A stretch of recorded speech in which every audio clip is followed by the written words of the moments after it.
If you thought President Trump's big announcement from Mar-a-Lago was going to scare off others who might challenge him, think again. We have some new video to show you. Lots of wink, wink by one, and the other one, I'm in. They will tell you themselves. It's all on tape. And here's a tease. It's not who you think it is. And yes, it's off to the races.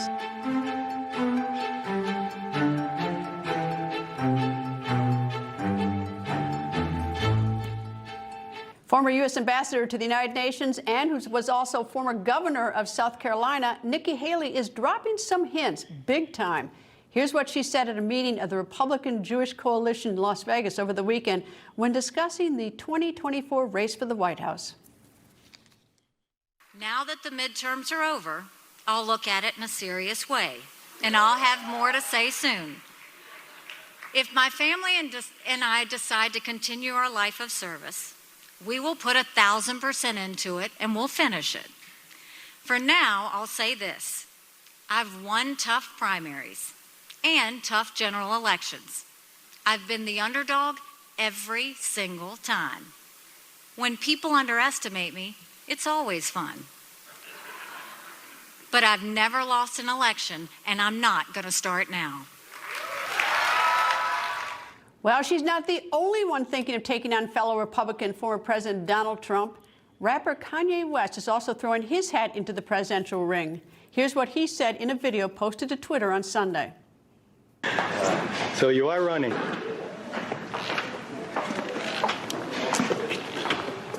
Yes. That's awesome, Kanye. Simple. Simple as that. Now, the original video has since been deleted from Twitter, but it was reposted on other accounts. West previously ran for president back in 2020, but he conceded after winning just 50,000 votes and failed to get on the ballot in some states. Meanwhile, he's the first one. U.S. Senator from Alabama, Tommy Tuberville, told reporters that he is endorsing former President Trump for president. The senator also praised Trump's track record in the Oval Office. The rest of the Senate GOP conference has thus far remained neutral on Trump's announcement. Utah Senator Mitt Romney said that many of them are waiting to see who else will enter the race. And House Minority Leader Kevin McCarthy has his eyes on the Speaker's gavel. He's already making plans should he be elected Speaker. He promised to remove Minnesota Congresswoman Ilhan Omar and both California Congressmen Adam Schiff and Eric Swalwell. He doesn't want them on their respective committee assignments. Now, over the weekend, all three responded to McCarthy's promises of removal. Congresswoman Omar released a statement calling the move, quote, a continuation of a sustained campaign against Muslim and African voices. In an interview, Congressman Schiff called McCarthy, quote, a very weak leader. And in another interview, Congressman Swalwell simply said, quote, talk to me if Kevin McCarthy becomes Speaker. Former Pennsylvania Senator Rick Santorum joins me. Good evening, sir. Hey, Greta. All right, let's start first with Governor Nikki Haley, or former UN Ambassador Nikki Haley, making that announcement. That doesn't sound iffy to me. She sounds quite certain. What do you think? I would not be surprised at all if Nikki Haley gets in this race. I wouldn't be surprised if, frankly, a lot of people get in this race. I think it's interesting that Donald Trump announced thinking he could box people out and get people to commit. But as you mentioned, only one United States senator and one who's very, very, very closely tied. He wouldn't be a senator if it wasn't for Donald Trump. Has endorsed him, Tommy Tuberville.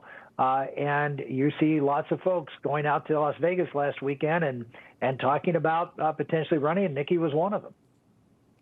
Why is it that President Trump announced? I mean, when he announced, does he set some things in that are going to happen that prevent others from it? Does he have some filing requirements? Are there any fundraising restrictions? You know, why now, and what's the downside for now? Well, I don't really see a whole lot of upsides. It puts you out there and as the target, number one, as an announced candidate. It frankly, with the Georgia runoff coming, puts you on the hook if Herschel Walker is not successful, puts you on the hook of being the fall guy for losing Georgia, not just once, not twice, but for the third time in United States Senate races over the last 2 years.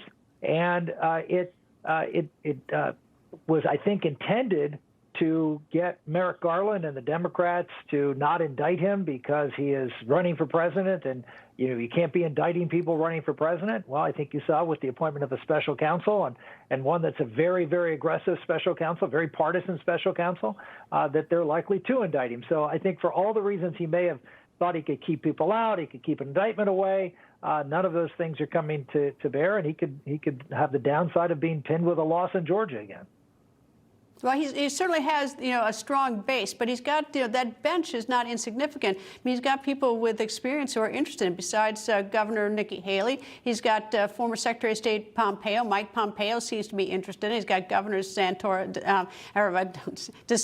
involved in it as well. I mean, I got that one wrong. But he's got, there's a little bit of a bench that he has to worry about. He's not runaway, except that he has, a passionate number of supporters. Well, you point out a really good point, Greta. The Republican Party has an incredibly strong bench of people who are governors, very successful governors, and frankly, people who served in the Trump administration did an excellent job, in some cases, standing up to Donald Trump at tough times during the presidency. And so I think it's interesting that it's not just governors who have some level of independence from Trump, but people that Trump actually elevated and gave a lot of attention to on the national stage, like Pompeo and Haley. So when you have folks that are that closely tied to you, not afraid to stand up there and take on the president, aside from the deep bench of governors and senators that are looking at it too, it shows that this could be a very crowded, at least initially, Republican primary. And of course, former Vice President Pence seems vaguely interested in it. He has not denied it. He seems interested in it as well. Absolutely. Mike is obviously just wrote a book and came out. The timing of that book was not, just an accident. He's doing the media tours. He's talking to everybody. I think he's very serious about it. And again, these are all people that Donald Trump put a lot of faith and trust in his administration. Secretary of State, third or fourth in line to the presidency, probably the highest-ranking cabinet official. His vice president, someone who was put as the lead person on international affairs at the UN. These are consequential positions. These are consequential people, and they are willing to take on Donald Trump, which means they believe he's weak. They believe that he's beatable. You don't run if you don't think that the person you're running against can be beaten.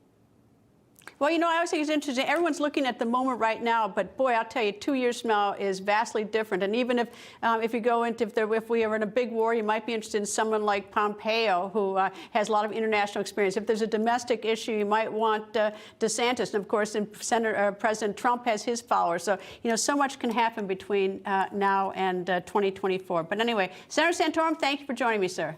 Thank you, Greta.